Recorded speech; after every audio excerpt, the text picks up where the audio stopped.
Let me tell you what. Let's talk about gambles because, oh boy, Seattle took a gamble, Denver took a gamble, and maybe one day those gambles will pay off. But let me tell you who took a gamble that will never pay off, and that's Calvin Ridley. 1,500 for a bet, and now he's going to lose a whole season and $11 million. Hold up, the baby! Hold up, the baby! Hold up, the baby! Hold up, the baby! Now already, he walked out on the Falcons. He was working on his mental health, and I respect that. You do what you got to do, but he was done with the Falcons last year. Screw you guys, I'm going home. Okay, that's it. Screw you guys, I'm going home. Screw you guys, I'm going home. And while he was at home, man, he was betting on games, and I just wish we could have moved him before this came out. But I assume Atlanta knew that the investigation was ongoing. I assume other teams knew that the investigation was ongoing. So, they did what they did.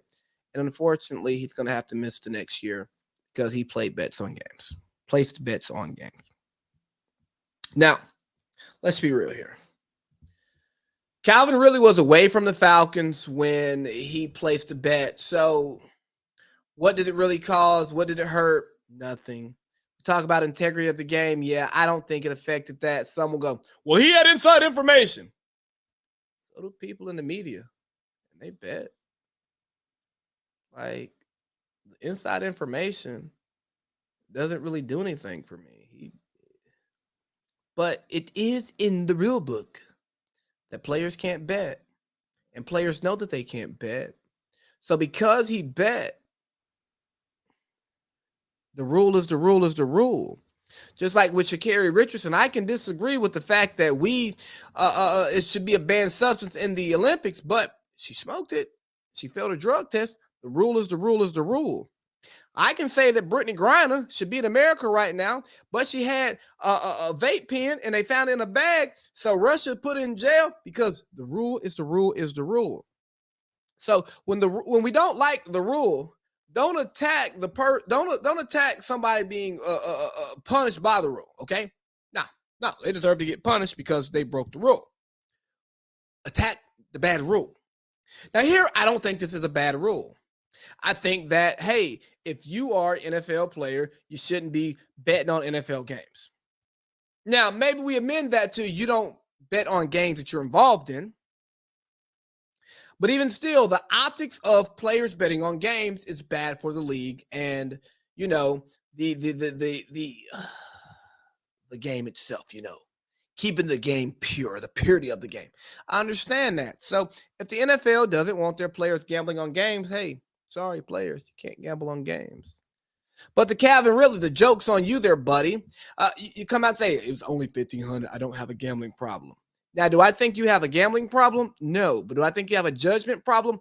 Absolutely. So you're going to register your name, Calvin Ridley, wide receiver for the Atlanta Falcons, with an American gambling website. Okay, so you did it legitimately. Got it, cool. But you used your name. You couldn't put your cousin name on there. You couldn't put your partner name on there. It wasn't one person in the world that you knew you could trust to give the money to make the bet for you.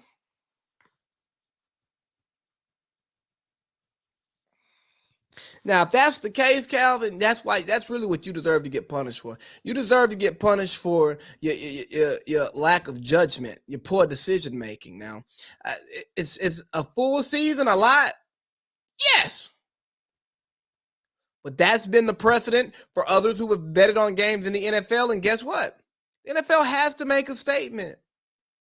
The NFL has to make a statement on this that, hey, as a player in this league, you will not bet on games. We will not have that because we want our game to seem pure. Now, do I think the game is pure? Hell no. Because guess what? When it's bonus time and if the owner doesn't want to pay you, okay, we're not going to throw the ball to this guy. We're not going to play this guy today. He's going to rest.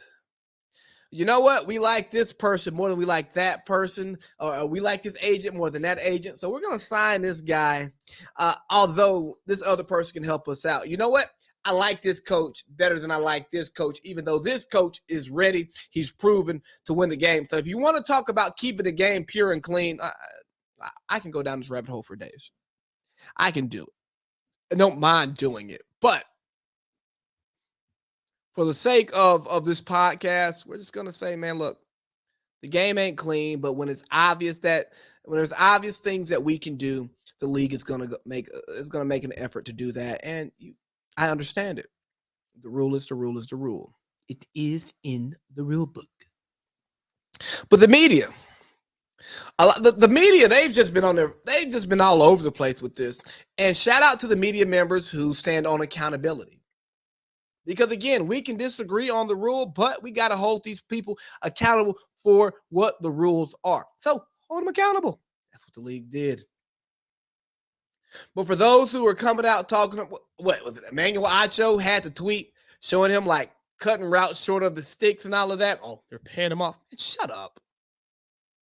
That's unfounded. That's egregious. Now the man already got caught. It's probably going to impact contract negotiations. He's going to go 2 full seasons pretty much without playing. It's going to affect his earning ability. Now you're going to put some unfounded shit out here like this? Stop it. That's trashy. That should be beneath you as somebody who works on a major network. But like Parlay Pete and I discussed, bro, they just be hiring people. Like, who is this guy? You're just here to get a number. You're here to get some retweets. You're here to get some people to come watch your show. And I'm all about people, building up their brand because I'm trying to do the same. But at least have some integrity what you talk about. At least believe what it is that you're saying. And you know what? If you believe that to be true, you don't need to be talking. We don't need to be listening to that, okay? We don't. Now, if you have some evidence, present the evidence to the jury. And then let the jury decide. But if all of it's just speculation and conjecture, if I was running the network that you work on, I'd walk in your office and be like, "You're fired. You're fired. You're fired. You're fired." But Acho's not the only member of the media who's outraged. There are definitely some people who are bothered by it. And let me go. Oh gosh, Molly Querim of ESPN, she was freaking outraged by this. I mean, she was in a tizzy. And I want to discuss it. Let's listen to her though. Consistencies and hypocrisy. And I just like Jesus. Let me get back to it. I'm sorry, y'all. I pressed the wrong button. Let me find it. We're a one-man band here. Come on, Molly. You guys talked about inconsistencies and hypocrisy, and I just like to read something and take this in a different direction here on International Women's Day. Sure. Domestic violence, dating violence, child abuse, and other forms of family violence or sexual assault involving physical force or committed against someone incapable of giving consent. A first offense will subject the offender to a baseline suspension of pay, a suspension of 6 games without pay. So I just have to say, I wish there was the same intensity and energy for protecting women and children that there is for the integrity of the game. Because again, what I just read to you, abuse and violence against women and children is 6 games, but betting is a 1-year suspension. So okay. I'm sorry, I just cannot sit up here again on International Women's Day and not bring that up. All right. Good on you, Molly, for bringing this up on International Women's Day. Because you're right. The integrity of the game in the grand scheme of things, it's way less important than the treatment of women and children in society. And guess what? Society punishes those who are found guilty of mistreating women and children more than society punish those who can interfere with the integrity and the purity of the game in society. Because you have players who are found guilty of egregious crimes. You look at Ray Rice. He got 2 games for beating his fiance, but he got suspended 2 games initially. and he hasn't played since that incident happened. Okay, and I'm not defending him at all. Adrian Peterson, felony child abuse, 6 games. Greg Hardy beat his girlfriend. He got 10 games, then it was reduced to 4. Ezekiel Elliott got 6 games, and it says hitting women, but Zeke Elliott's thing was not that cut and dry. It was some he got in trouble for many things. Josh Gordon, 6 seasons for smoking weed, and Calvin Ridley, 17 games for using FanDuel. Okay, got it. Here's the thing. The NFL is not here to be a moral compass.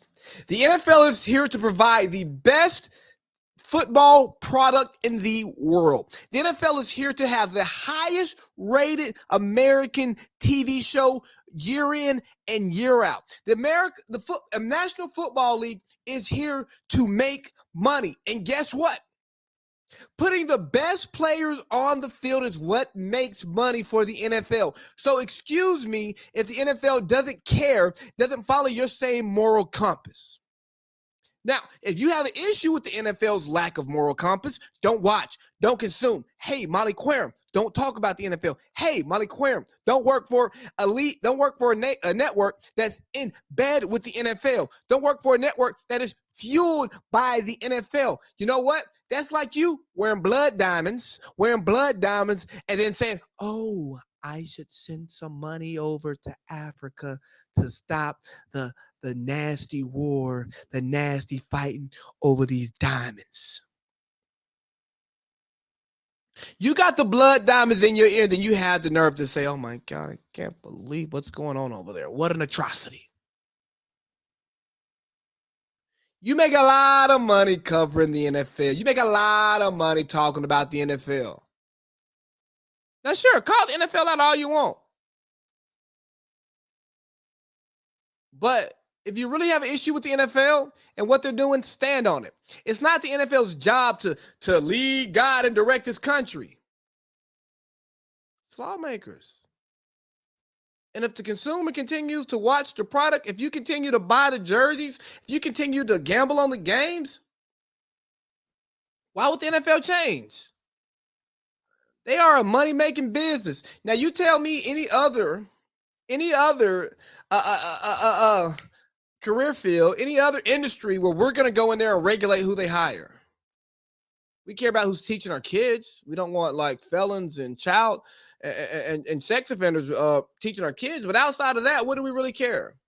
What does it really matter if we have immoral people playing in the NFL? It's a job. I don't care. Big Baby the GOAT, don't care. And if you care, I'm not knocking you for caring. You can care all you want, but what I don't want you to do is sit on your moral high horse and talk about the NFL needs to do better by women and children. It's International Women's Day and all. Yeah, okay. You think the NFL gives a damn about International Women's Day? You think the NFL gives a damn about fucking women and children? The NFL doesn't. The NFL cares about dollars and cents. And as long as them dollars and cents keep making sense, the NFL's not going to change. We talk about all the issues with racial inequalities in the NFL. You know why nothing's changing? Because we're still watching. The best players are still playing. So why would they change the motto? Twitter is not real life. Instagram is not real life. It is a small microcosm of society. But it's not society. Because more people would rather watch the NFL than watch Twitter. Yeah. So, y'all can be outraged. I'm not a moralist. I would say the NFL is inconsistent, but the NFL's job is not to regulate society, it's to regulate the league. And the NFL is doing what it can to ensure that it has the best product. And they're going to do what they can to have the best product. Now, I'll come on here and I'll kill the NFL if once they have the investigation into Stephen Roth, if it's true that he had a coach, he tried to get a coach to take money to lose games purposefully, he should be banned from the league. Because it's one thing to be a player betting on a game that you have no impact on. Okay, yeah, we give you a season. But if you're an owner who is trying to intentionally lose games and you're in bed with gambling houses, you're making money off this, you don't deserve the privilege of owning a team. And in closing on this, I want y'all to understand that I don't support those who abuse women and those who abuse children. I don't. I think that they need to be dealt with by society accordingly. They need to be rehabilitated. They need to be punished so that they are functional and better contributors to our society. Okay. I want that to be clear. But my bigger point is it's not on the NFL to control that and police that. The NFL will control and police its league as it sees fit and will only make changes. Will only make changes when us, the consumers, or those who make up the league, force their hand. And until we do that, ain't nothing gonna happen. We ballin', big baby.